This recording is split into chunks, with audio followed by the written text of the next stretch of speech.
Good evening, my fellow Toastmasters and distinguished guests. Good evening. Life should not be a journey to the grave with the intention of arriving safely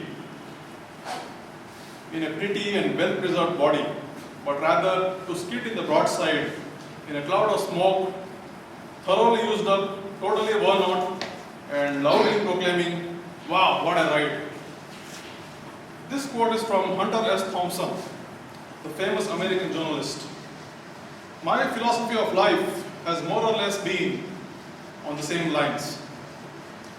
Going back 30 years from now, I was very fortunate to be born to my parents.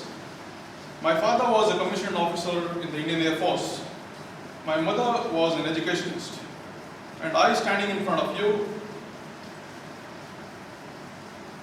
distinguished people, am a combination of both their personalities.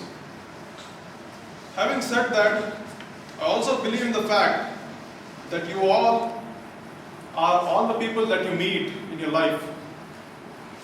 All the people that I have met in my life till date, my teachers, my relatives, my friends, even strangers at chance events, and even my enemies.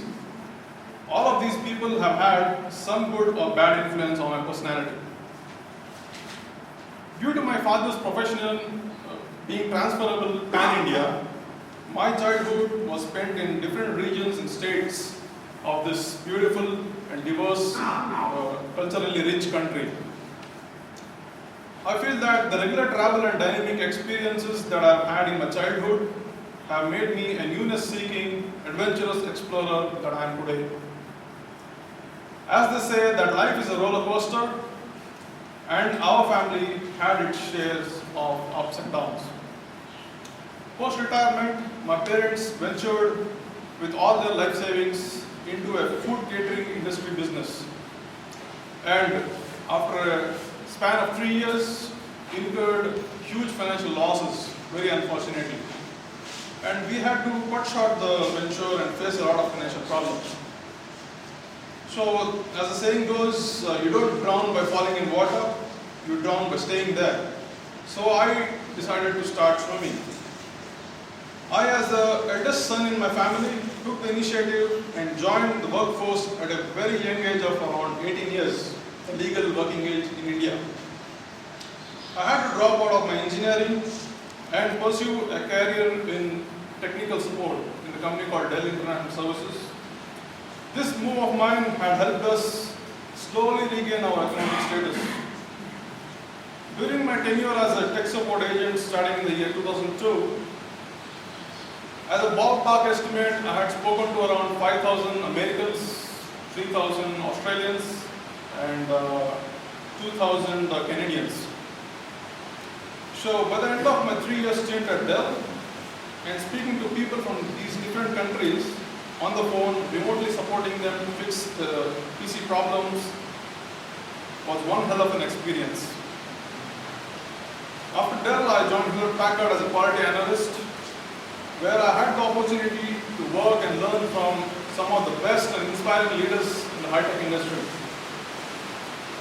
In the third year of my service in Hewlett-Packard, I had sort of a quarter-life crisis, and upon introspecting, I realized that I wanted to shift into a different and a more creative domain in my career. So this was the year 2008, a time of recession. And my job was actually safe in spite of the tough economic climate outside. Nevertheless, I felt unassailable and decided to pursue my dream. I put down my papers, and my reporting manager told me that I was really a crazy guy to be doing this when things were looking so good for me when compared to the job market outside. But then I realized that I've always been the odd one out, and my thought process has always been unconventional. Somewhat similar to the Calvin's character in Calvin and Hobbes by the famous comic strip by Bill Watterson. So I walked out of Hewlett-Packard with a creative streak in my mind and a belief deep down inside that the forthcoming days were going to be very interesting and one heck of an adventurous ride. To start with, I went on a motorcycle trip Ladakh.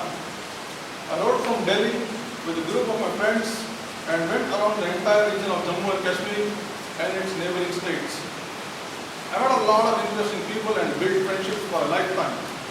After coming back to Bangalore, I self-taught myself with a lot of creative technologies, starting with computer, gaming, animation, flash, web designing and development, and I also worked as a freelancer. The feelings of job security and safety was what I left behind by quitting Hewlett Packard, but I never regretted it. I persevered through, the economy was bouncing back, and I finally found myself joining a startup digital agency called 22 Feet. So if you're wondering about the unconventional name, it goes something like this. 22 feet is the length of the human gut, and it implies that whatever work we do it with our gut feeling, and most of the work we do out of our gut feeling is always the best. I was employee number 6 in the company and a part of the core team.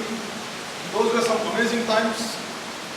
I've nearly worked for 16 hours at a stretch, but I never had to complain about it because I was loving what I did. And post that, today 22 Feet is a 200 people company and doing great. 2 years down the lane, when I was with 22 Feet, I was chosen by a US-based media house, which was again a startup, to start an Indian branch of theirs. So they considered my varied background, and I used all my learnings from my peers' work experience to start this company. We are now a well-established offshore branch of a parent company, and to conclude my speech by quoting the last stanza of one of my favorite poems called Stopping by the Woods on a Snowy Evening by Robert Frost. The woods are lovely, dark and deep, but I have promises to keep, and miles to go before I sleep, and miles to go before I sleep. Thank you.